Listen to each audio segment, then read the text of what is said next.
اعوذ باللہ من الشیطان الرجیم بسم اللہ الرحمن الرحیم۔ آج ہم جس دور میں جی رہے ہیں نا، یہاں پر دشمنوں نے ہمیں کھوکھلا کر دیا۔ دشمنوں نے کس نے؟ مسلمانوں کے دشمنوں نے۔ اور کیسے کیا پہلے تو وہ سمجھ لیتے ہیں، اس کے بعد میں بتاؤں گا کہ آج جو ہم بول رہے ہیں نا کہ اس کے پیچھے نماز نہیں پڑھنا چاہیے، اس کے پیچھے نماز نہیں پڑھنا چاہیے، اس کے گھر میں پانی نہیں پینا چاہیے، کہاں تک بات چلی جاتی ہے۔ یہی چیز ہوا تھا مکہ میں، 4 مسلوں میں بڑھ چکے تھے، تو بعد میں انہوں نے سبق لیا، سیکھ لیا قرآن اور حدیث سے، اس کے بعد پھر سے ایک مسلح ہوا۔ تو یہ چیز جیسے ایک مسلح ہوا، اسی طرح سے سب مسلمان ایک ہو سکتے ہیں۔ ایک مسلح مطلب کیا؟ ایک کے پیچھے اب سب کے سب نماز پڑھ رہے ہیں، ایک کے پیچھے اب سب کے سب نماز پڑھ رہے ہیں۔ یہ کعبہ میں ہوا، مکہ میں یہ حال ہو چکا تھا کہ وہ لوگ آپس میں 4 امام کے حساب سے بڑھ چکے تھے اور 4 مسلح طے ہو چکا تھا۔ تو سمجھیے کہ اگر 4 مسلح ایک مسلح کعبہ میں ہو سکتا ہے تو ہم مسلمانوں کے بیچ میں کیوں نہیں ہو سکتا؟ اس کا سب سے بڑا کارن کیا ہے؟ اس کا سب سے بڑا کارن ہے، سب سے پہلے ہم کو سمجھنے کی ضرورت ہے کہ نبی صلی اللہ علیہ وسلم کی زندگی، ان کی سیرت اگر ہم دیکھیں گے تو اللہ تعالیٰ انہی عیسائیوں کے بارے میں بتاتا ہے جو کہتے ہیں اللہ نے بیٹا بنا لیا۔ اور سورہ مریم میں جائیے گا، وہاں پر جو مکی سورہ ہے، اس دوران میں ہی اللہ تعالیٰ نے یہ آیتیں پیش کی تھی۔ اس کے باوجود بھی نبی صلی اللہ علیہ وسلم نے نجران کے عیسائیوں کو مدینہ مسجد میں عبادت کرنے کی اجازت دی، ان کو بلایا، وہاں پر دعوت دی اور ان کو عبادت کرنے کی، ٹھہرنے کی مسجد میں اجازت دی۔ اس کے لیے دلیل آپ دیکھ سکتے ہیں سورہ عمران کی آیت نمبر 61 کی تفسیر ابن کثیر میں، تفسیر قرطبی میں، تفسیر المنیر میں اور السیرہ النبویہ جو محمد بن اسحاق رحمہ اللہ کے ذریعے لکھا گیا ہے، اور جو بات پیش کی گئی اس میں راوی محمد بن جابر بن الزبیر سے پیش کیا گیا ہے۔ تو یہ بھی چیز غور کرنے کی بات ہے۔ اور سب سے بڑی بات ہے نا، اللہ بچائے ہم کو عالم سو سے، جو علماء سو ہوتے ہیں نا، جو برے عالم ہوتے ہیں، ہر فیلڈ میں کرپشن ہے، انجینئرنگ ہو، ڈاکٹری ہو، کسی بھی لائن میں کیوں نہ ہو، اسی طرح سے عالموں کے فیلڈ میں بھی کرپشن ہے۔ کچھ لوگ کرپٹ ہوتے ہیں، کچھ لوگ ناسمجھی کا شکار ہوتے ہیں، کچھ لوگ اپنے دشمن کے چال کا شکار ہوتے ہیں۔ پہلے تو یہ سب چیز سمجھ لیتے ہیں، اس کے بعد ہم دشمن کا چال سمجھیں گے۔ عمر بن الخطاب رضی اللہ عنہ بھی ایک بدعتی کے پیچھے نماز پڑھتے ہیں۔ کیا بدعت باطل نہیں ہوتا ہے؟ بدعت بھی باطل ہوتا ہے۔ یہاں حق اور باطل کرنے کا کوئی مطلب ہی نہیں بنتا ہے، اسی طرح سے لوگوں کو گمراہ کیا جاتا ہے، ٹھیک ہے؟ بدعت بھی باطل ہوتا ہے۔ تو جب بدعتی کے پیچھے نماز عمر بن الخطاب رضی اللہ عنہ اور دوسرے دیگر صحابہ پڑھ سکتے تھے، تو ہم مسلمان کیا ان سے بڑھ کر ہیں؟ تو یہ چیز ہم کو سمجھنے کی ضرورت ہے۔ اب دوسری چیز اور دیکھیں، اس کے بعد ہم ہسٹری دیکھیں گے کہ کیا ہوا، کیوں ہوا۔ سورہ مائدہ میں آیت نمبر 82 میں اگر آپ جائیے گا تو وہاں پر بھی کیا ہوا؟ وہاں پر عیسائیوں کے بارے میں جو بتایا جا رہا ہے نا، آپ کے سن کے کان ہل جائیں گے کہ عیسائیوں کو کہا جا رہا ہے کہ وہ سب سے قریب ہے مسلمانوں کے۔ اور سب سے قریب کا کیا مطلب ہوتا ہے؟ دیکھیے کیا لکھا ہے اس میں ترجمہ ہی پڑھ کے سناتا ہوں۔ اور البتہ تم مسلمانوں کے لیے دوستی میں سب سے قریب پاؤ گے ان لوگوں کو جن لوگوں نے کہا ہم نصارہ ہیں۔ یہ اس لیے اس کا وجہ بھی بتایا کہ کیوں قریب ہے، اور یہ قریب ہوگا کب۔ دیکھیے خاص کر قریب کب ہوگا، یہ لوگ ہیں کون؟ یہ لوگ ان خاص کر جو بتایا جا رہا ہے، یہ رومیوں کے بارے میں بتایا جا رہا ہے۔ روم، یاد رکھیے یہ وہی روم ہے جو فتح ہوا تھا، جس کے بارے میں سورہ روم میں ذکر ہے کہ وہ لوگ غالب ہوں گے کچھ عرصوں کے اندر میں، اور وہ غالب ہوئے تھے، اور نبی صلی اللہ علیہ وسلم اور صحابہ سب خوشی منائے تھے۔ ایک عیسائی جیتتا اور نبی صلی اللہ علیہ وسلم اور صحابہ خوشی مناتے ہیں، سوچ لیجئے۔ یہ اللہ کا دین ہے۔ اور اس ٹائم پہ کیونکہ اس کا وجہ بھی بتایا جا رہا ہے، اس کا وجہ کیا بتایا جا رہا ہے کہ ان میں عالم اور درویش ہیں، اور یہ کہ وہ تکبر نہیں کرتے، مانے ان میں جو قسیسین ہے نا، اور رہبان کس کو کہتے ہیں؟ رہب سے آتا ہے، مطلب رہبان جو ہوتا ہے نا، اس شخص کو کہا جاتا ہے جو دنیا کو ترک کر دیتا ہے اللہ کے لیے، وہ اپنی زندگی کو بہت خالص کرتا ہے اللہ کے لیے۔ تو ایسے لوگ پائے جاتے ہیں، اور ایسا لوگ وہ ہے کون؟ رومی ہے کون؟ بعد میں جو وہ اصل میں کانسٹینٹی نوپل جو استنبول ہے نا، یہ ہوا کرتا تھا روم، جو بعد میں 2 ٹکڑوں میں حصہ ہوا، اور ان میں 2 تفرقوں میں سے ایک ویسٹ میں چلا گیا اور ایک رشیا میں بس گیا، اور قسطنطنیہ خلافت عثمانیہ کے اندر چلا گیا، ترکی میں۔ تو اب دیکھیے 1923 میں کیا ہوا، ان لوگوں نے جو دشمن تھے مسلمان کے، انہوں نے ورلڈ وار 1 کے ذریعے سے جھانسا میں ڈالا جرمنی اور ہنگری، جو نبی صلی اللہ علیہ وسلم نے بھی سورہ کہف میں بتایا تھا کہ اللہ تعالیٰ نے بتایا کہ یہ عیسائی ہی سارے جو بڑے یدھ ہو گئے نا، بڑے ورلڈ وار ہوں گے، اس میں شامل ہوں گے۔ کیوں؟ کہاں سے پتہ چلتا ہے؟ قالوا اتخذ اللہ ولدا، کہ جو لوگ کہتے ہیں کہ اللہ تعالیٰ نے بیٹا بنا لیا ہے، اور اس کے بارے میں نبی صلی اللہ علیہ وسلم کا کیا مزاج ہوتا ہے، فَلَعَلَّكَ بَاخِعٌ نَفْسَكَ عَلَىٰ آثَارِهِمْ إِن لَّمْ يُؤْمِنُوا بِهَٰذَا الْحَدِيثِ آسَفًا، کہ اس غم کے مارے کیا اپنے آپ کو ہلاک کر لیں گے، کیونکہ نبی صلی اللہ علیہ وسلم کو دکھا دیا گیا تھا کہ ورلڈ وار 1، ورلڈ وار 2 اور ورلڈ وار 3 یہ سارے عیسائیوں کے بیچ میں ہوگا، اور یہاں تک کہ عیسائی اور مسلمان، صحیح مسلم کی حدیث میں ہے کہ عیسائی اور مسلمان آخرت کے دور میں ایک ہو جائیں گے، اور وہ ہو چکے ہیں، حدیث ثابت ہو چکی ہے۔ آپ کا چچنیا فورس اور رشیا اور سیرین فورس، یہ سب مل کے جنگ لڑ رہا ہے باطل کے خلاف۔ باطل یہاں پر کون ہے؟ جو ون ورلڈ آرڈر لے کے چلنا چاہ رہا ہے، وہ ہے ویسٹ، یورپ، امریکہ، اسرائیل۔ اس کے خلاف جنگ شروع ہو چکی ہے، ملحمۃ الکبریٰ شروع ہو چکا ہے، اور وہ لاسٹ اسٹیج پہ پہنچ چکی ہے۔ فرسٹ اسٹیج جو زمینی استر پہ ختم ہو چکا ہے، پانی والا استر پہ بھی شروع ہو چکا ہے، اور تھرڈ اسٹیج جو ہے سیٹلائٹ، آسمانی طور پہ بھی وہ ہوگا۔ اور اس کی بڑی نشانی میں سے کیا ہے؟ پولینڈ گھسے گا، پولینڈ کے ساتھ لڑائی ہوگا۔ یہ ساری چیزیں قرآن اور حدیث میں بتا دی گئی ہے۔ اور انٹرنیٹ بند کر دیا جائے گا، بہت کچھ ظاہری، بہت کچھ غور فکر کرنے سے معلوم ہوتا ہے۔ انٹرنیٹ بند کر دیا جائے گا، جس دن انٹرنیٹ بند کر دیا گیا نا، سمجھ لیجئے اس دن کے بعد کچھ دنوں میں ہی دنیا کا آنکھ بھی بند ہونے والا ہے، کیونکہ حدیث میں ہے، صحیح بخاری کی حدیث میں ہے کہ تیل کے لیے جنگ ہوگا۔ وہاں پر سونے کا پہاڑ مراد ہوتا ہے، یوفریٹ ندی سے نکلے گا، اس کو تیل کا، نبی جتنے بھی علماء ہیں انہوں نے زیادہ تر تیل سے مراد لیا ہے۔ اس کا وجہ بھی ہے کیونکہ اس دور میں کیا ہوتا تھا، اس دور میں سونا چاندی کا سکہ ہی مین کاروبار کا بیس تھا، اور آج تیل کے بنا پورا دنیا درہم برہم ہو جائے گی، تو یہ وجہ تھی۔ اس کے وجہ سے وہ حدیث بھی ثابت ہو گئی ہے، تیل کے لیے جنگ شروع ہو چکا ہے۔ اس میں جو جنگ میں 100 میں سے 99 مارے جائیں گے۔ عرب بھی ایسا حال ہوگا، عرب پہ بھی پرمانو بم گرے گا، 100 میں سے 99 مارے جائیں گے۔ یہ ساری صحیح حدیثیں ہیں، یہاں تک کہ صحیح بخاری کی حدیث اور صحیح مسلم کی حدیث میں پیش کر رہا ہوں، چاہے تو آپ کتاب الفتن میں یہ سب چیز دیکھ سکتے ہیں بیٹھ کے۔ تو اب یہ چیز پیش کرنے کا مقصد کیا ہے کہ دیکھیے اللہ تعالیٰ ہم کو بتا رہا ہے کہ یہ جو نصارہ لوگ ہیں نا، یہ مسلمانوں کے ساتھ ہوں گے، اور وہ ثابت ہو چکا ہے، حدیث سے بھی اور قرآن سے بھی ثابت ہو چکا ہے۔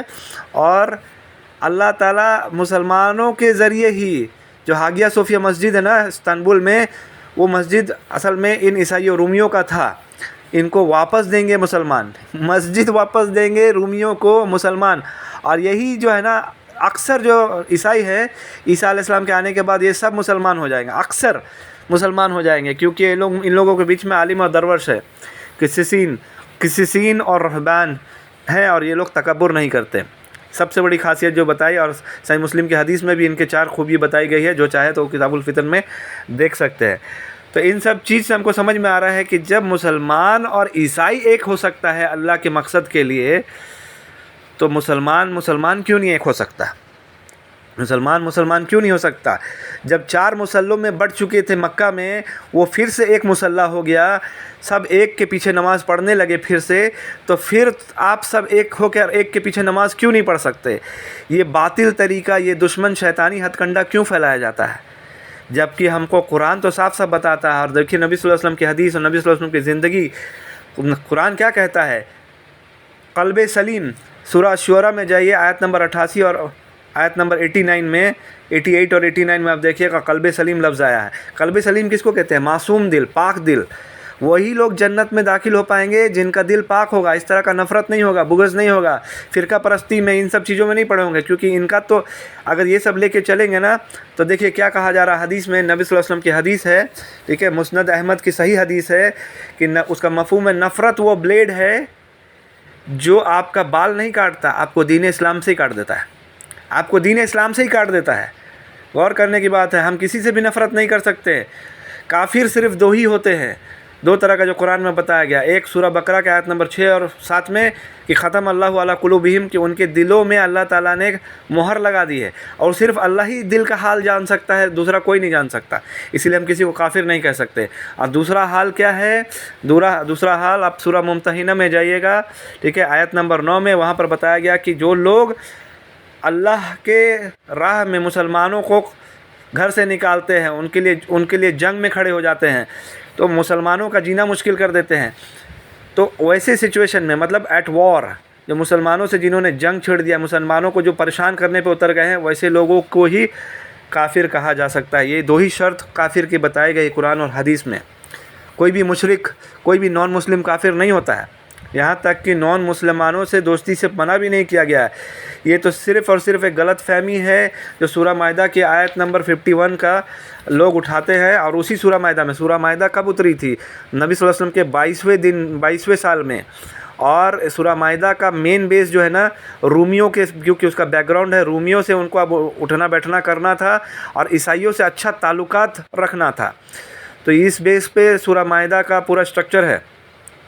تو سورہ مائدہ جو ہے نا، اگر ہم اس نظریے سے اچھی طرح سے دیکھیں گے تو پہلی بات یہ دیکھ لیجیے کہ سورہ مائدہ کے آیت نمبر 51 میں کیا کہا گیا، اس کے بعد کیا کہا گیا، اور 82 میں کیا کہا۔ 82 میں نے ابھی کہا کہ دوستی میں سب سے قریب ہوں گے عیسائی، لیکن یہاں پر کیا کہا جاتا ہے؟ اے ایمان والو، یہود اور نصارہ کو دوست نہ بناؤ۔ اگر صرف ہم ایک حصہ لیں گے نا کہ بعض حصے پہ ایمان لاتے ہیں، بعض کو چھوڑ دیتے ہیں، تو بہت غلط بات ہوگا۔ اسی لیے آگے پڑھتے ہیں، ان میں سے بعض دوست ہیں بعض کے، اور یہ کون ہیں؟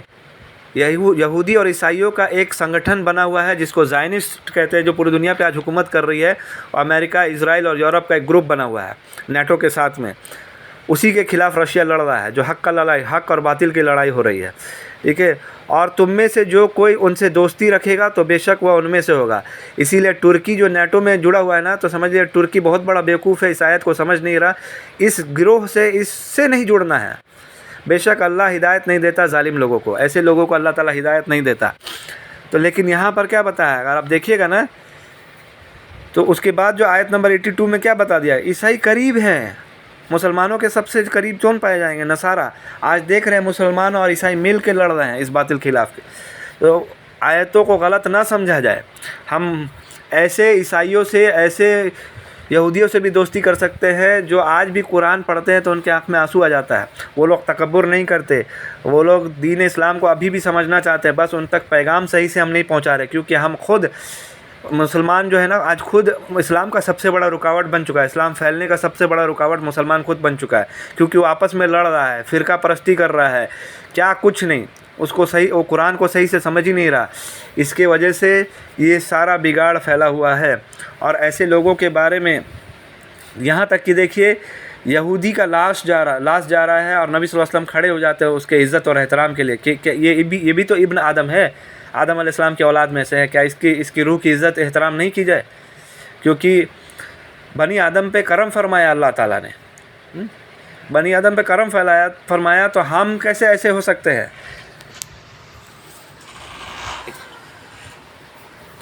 تو یہ چیز ہم کو سمجھ لینا چاہیے، سبق لینا چاہیے، چاہے وہ مکہ کا معاملہ ہو جو 4 مسلوں میں بٹ گئے اور اس کے بعد ایک ہو گئے، اور اسی طرح سے جیسے قلب سلیم ہم کو لے کر چلنا ہے۔ اور رہا سوال، جب تک شرک کسی کا ظاہر نہ ہو جائے، جو لوگ تعویذ گنڈوں کا کاروبار کرتے ہیں، ویسے لوگوں کو مشرک نہ کہا جائے۔ کیوں نہ کہا جائے؟ کیونکہ پہلی بات تو آپ جس سماج میں ہیں نا، اس سماج میں دیکھیے گا نبی صلی اللہ علیہ وسلم کا زندگی کے حساب سے ہم کو چلنا ہے۔ نبی صلی اللہ علیہ وسلم کسی کو سمجھانے جاتے ایک بار نہیں، بار بار سمجھانے جاتے، بار بار ان کی اصلاح کرنے، ان کو دعوت کرنے جاتے، ان پر بار بار کوڑا کچڑا، تو اونٹ کا اجڑی وغیرہ وغیرہ پھینکا جاتا، طائف میں ان کے اوپر پتھر پھینکا جاتا، لیکن وہ کیا کہتے ہیں؟ کیونکہ یہ لوگ جانتے نہیں ہیں، اسی لیے ان کے اوپر عذاب مت اتاریے، فرشتوں کو کہتے ہیں۔ تو اس چیز کو سمجھنے کی ضرورت ہے کہ اللہ تعالیٰ کسی پہ ناراض ہو سکتا ہے، کسی پہ غصہ ہو سکتا ہے، لیکن وہ حق ہمیں نہیں دیا گیا۔ مثال کے طور پہ ایک باپ کا 2 اولاد ہے، دونوں چھوٹے بچے، تو وہ کہتا ہے نا، ابو میں اسے ماروں گا، سارا یہ بہت غلط کام کرتا ہے، اسے سزا میں دوں گا، تو ابو بولتے ہیں کہ اس کا حق تمہیں کس نے دیا کہ تم اس کو سزا دو گے؟ تو یہ چیز سمجھنا چاہیے کہ اللہ تعالیٰ نے ہمیں یہ حق نہیں دیا، ہم اللہ کے غلام ہیں، ہم کو تو سب سے پہلے یہ سمجھنا چاہیے کہ اللہ کا ساتھ ہمارا رشتہ کیا ہے. ایک لائن میں ابھی سمجھانے کا وقت نہیں ہے, میرا ویڈیو ہے یوٹیوب چینل انڈرسٹینڈ اسلام میں, وہ دیکھ سکتے ہیں کہ اللہ کے ساتھ ہمارا رشتہ کیا ہے. ایک لائن میں پورا قرآن ہے, اللہ ہمارا رب ہے اور ہم اس کے عبد یعنی غلام ہیں جو اپنی مرضی سے نہیں چلتے اور بعض حصے سے فیصلہ نہیں کرتے. ہم پورا قرآن اور حدیث کو اچھی طرح سے اس کے ترتیب کے حساب سے پڑھتے ہیں اور جمع کر کے پڑھتے ہیں, تب ہم کو سمجھ میں آتا ہے. تو ہمیں یہ چیز دیکھنا چاہیے, سمجھنا چاہیے, تب جا کے ہم یہ نفرت کی آگ کو بجھا پائیں گے, اپنے دل کو قلب سلیم بنا پائیں گے اور ایسے لوگوں سے بچ پائیں گے. اللہ ہم کو ایسے لوگوں سے بچنے کی توفیق عطا فرمائے. السلام علیکم رحمۃ اللہ وبرکاتہ. اور ایک بات جو چھوٹ گئی تھی بتانا چاہیں کہ 1923 میں سلطنت عثمانیہ جو خلافت مسلمان تھا, خلیفہ کو ختم کیا گیا. اس کے بعد world war 1, world war 2, world war 3 یہ سب جو چل رہا ہے یہ سب عیسائیوں کے بیچ میں ہوگا. سورہ کہف ہم کو بتا چکا ہے. سورہ کہف میں ذوالقرنین کا نقشہ کھینچا گیا ہے جو 3 راستوں پہ گیا تھا. سب سے پہلا راستہ کالا سمندر کے طرف, جو کالا سمندر کی طرف سب سے بڑی تباہی شروع ہوگی, اور ترکی, جرمنی وہ سب وہیں پر سیٹ ہے. آج دیکھ لیجئے سارا یدھ پوت سے لے کے سب کچھ وہیں پر سیٹ ہے. اور اس کے بعد دوسرا جو پہلے تباہ ہونے والا ملک ترکی ہوگا, ترکی اور اس کے ارد گرد کے کالا ساگر کے. اس کے بعد دوسرا ہوگا عرب, اور اس کے بعد تیسرا جو ہے سیریا اس طرف سے ہوگا. اور اسی طرح سے دنیا پورا چپیٹ میں آئے گی. جو ذوالقرنین کا سفر ہمیں سورہ کہف کے ذریعے, سورہ کہف پورا آخرت کا نقشہ کھینچا گیا ہے, اس کو پریکٹیکلی سمجھنے کی ضرورت ہے. تو اسی طرح سے ہمیں یہ بھی پریکٹیکلی سمجھنے کی ضرورت ہے کہ ہمارے اندر بگاڑ کیوں آیا. ہمارے دشمن جو ہے نا 1923 میں خلافت عثمانیہ کے سارے راجاؤں کو تو مار دیا, سب مسلمان کو مار نہیں سکتے تھے, تو انہوں نے 100 سال کا لوسان ایگریمنٹ کیا جس کے تحت وہ لوگ پلان کیے کہ مسلمانوں کو اندر سے ہی کھوکھلا کیا جائے. یہ 3 پیڑھی کا سمجھ لے, 3 پیڑھی کا وقت انہوں نے لے لیا, اور اس وقت کے دوران انہوں نے دنیا کو اتنا خوبصورت بنا دیا, اتنا ہم لوگوں مسلمانوں کو الجھا دیا کہ مسلمان خود قرآن سے اصل عربی سے, جو اصل عربی کو بین کر دیا گیا. ترکی میں کمال پاشا جو مسلم منافق ہے, ایک مسلمان کا ہی سہارا لے کے ترکی میں عربک بین کرا دیا گیا, حجاب بین کرا دیا گیا, ٹھیک ہے, نماز پڑھنا بین ہو گیا, سلام نہیں کر سکتے, قرآن نہیں پڑھ سکتے. قرآن کو خود مسلمانوں کے ذریعے کچلوایا جاتا تھا. اگر وہ قرآن پڑھتے ہوئے پائے جائیں, ان کو شراب پینا پڑتا تھا. گھر گھر میں فوج جا کے چیک کرتی تھی. کس کے ذریعے؟ ایک مسلمان ایجنٹ کے ذریعے, کمال پاشا کے ذریعے. اسی طرح سے ابن سعود کو سعودی میں گھسایا گیا, اور اس طرح سے توڑ پھوڑ, مطلب مسلمانوں کو اندر سے ہی کھوکھلا کرنے کا, ان کو فرقہ پرستی میں آپس میں لڑانے کا, فرقہ یہ سب چیز اسی دور سے سب سے زیادہ شروع کیا گیا. تو یہ آپ دیکھیے گا نا کہ صحابہ سب میں بھی اختلاف تھا, لیکن کبھی وہ آپس میں بٹے نہیں. اور اللہ تعالیٰ بھی ہم کو بتاتا ہے کس میں, سورہ عمران میں کیا بتایا ہے, وَاعْتَصِمُوا بِحَبْلِ اللَّهِ جَمِيعًا وَلَا تَفَرَّقُوا, یاد رکھیے وَلَا تَفَرَّقُوا وَاذْكُرُوا نِعْمَتَ اللَّهِ عَلَيْكُمْ. اسی طرح کا الفاظ کس کے لیے استعمال ہوا ہے؟ بنی اسرائیل کے لیے, یا بنی اسرائیل اذکروا نعمت التی انعمت علیکم. بنی اسرائیل کے لیے بھی استعمال ہوا. یہی چیز ہم کو بتا رہا اللہ تعالیٰ. اللہ تعالیٰ اپنے بندوں کو بہت پیار کرتا ہے. اس کے بعد کیا بتایا گیا, اذ کنتم اعداء فالف بین قلوبکم فاصبحتم بنعمت اخوانا وکنتم علی شفا, دیکھیے وکنتم علی شفا حفرۃ من النار, کہ یہ جو فرقہ پرستی تفرقہ میں بٹ گئے نا, اس کے بارے میں اللہ تعالیٰ کیا وہ لوگ جہنم کے کنارے پہ کھڑے تھے, لیکن اللہ تعالیٰ نے کیا کیا, فانقذکم منھا کذالک یبین اللہ لکم آیاتہ لعلکم تہتدون. اللہ تعالیٰ نے ان کو بچا لیا, ایک اکٹھا کر دیا, 4 مصلی سے ایک مصلی کر دیا, پھر سے سب ایک کے پیچھے نماز پڑھنے لگے. ٹھیک ہے, اس کا ترجمہ ہے, اور مضبوطی سے پکڑ لو اللہ کی رسی کو. اللہ کی رسی صرف ایک ہے, سب کو اس کو پکڑنا پڑے گا, قرآن اور حدیث. رسی کو سب مل کر, اور آپس میں پھوٹ نہ ڈالو, آپس میں تفرقہ نہ ڈالو. یہ اللہ تعالیٰ کا حکم ہے, ہم کیوں نہیں مانتے؟ یہ کسی اور کا کلام نہیں ہے, اللہ کا کلام ہے, سارے کائنات کے مالک خالق کا کلام ہے, ہم کو ماننا ہے. اور اپنے اوپر اللہ کی نعمت کو یاد کرو جب تم ایک دوسرے کے دشمن تھے, ایک دوسرے کے دشمن تھے. کیوں؟ تفرقہ ہونے سے کیا بتا, دشمنی پھیلتا ہے, دل سخت ہوتا ہے. تو اس نے تمہارے دلوں میں الفت ڈال دی, تو تم اس کے فضل سے بھائی بھائی ہو گئے, اور تم آگ کے گڑھے کے کنارے پر تھے, مطلب جہنم کے کنارے کھڑے تھے, تو اس نے تمہیں اس سے بچا لیا. اسی طرح وہ تمہارے لیے اپنی آیت واضح کرتا ہے تاکہ تم ہدایت پاؤ. سمجھو, غور کرو, قرآن اور حدیث سب ہمیں یہ بتاتا ہے کہ تفرقہ میں نہیں پڑھنا ہے، اس طرح سے ان شیطانی ہتھ کنڈوں میں نہیں پڑھنا ہے کہ اس کے پیچھے نماز نہیں پڑھنا، اس کے پیچھے نماز نہیں پڑھنا ہے، ٹھیک ہے۔ یہ سارے شیطانی ہتھ کنڈے ہیں، یہ ہمارے دشمنوں کا چال ہے کہ مسلمانوں کو اندر سے کھوکھلا کر دو، وہی کیا انہوں نے۔ آج دیکھ لیجیے، اگر نیوز چینل بھی اٹھائیے گا نا تو مولانا مدنی ابھی جو چل رہا ہے اس دور میں، مولانا مدنی بی جے پی کے خلاف اترے ہیں، تو اس کے دوسرے جگہ پہ آپ نیوز چینل میں دیکھتے ہیں کوئی محمد رضا کر کے ہے، وہی خلاف میں بول رہا ہے، مولانا مدنی کے خلاف میں وہی بول رہا ہے محمد رضا کو۔ کیوں کسی ہندو کو، کسی دوسرے بی جے پی کو نہیں بھیجا گیا؟ کیوں ایک مسلمان کو ہی پیش کیا جاتا ہے؟ یہی ان کا اسٹریٹجی شروع سے رہا ہے کہ آپس میں ہی ان کو لڑاؤ، آپس میں ہی ان کو بھیڑاؤ، ٹھیک ہے۔ ان کے جو غلط مسلمان ہیں ان کا فائدہ اٹھاؤ اور ان کو آپس میں بانٹ دو، تفرقوں میں بانٹ دو، اختلاف میں بانٹ دو، آپس میں لڑا دو، خون خرابہ کروا دو۔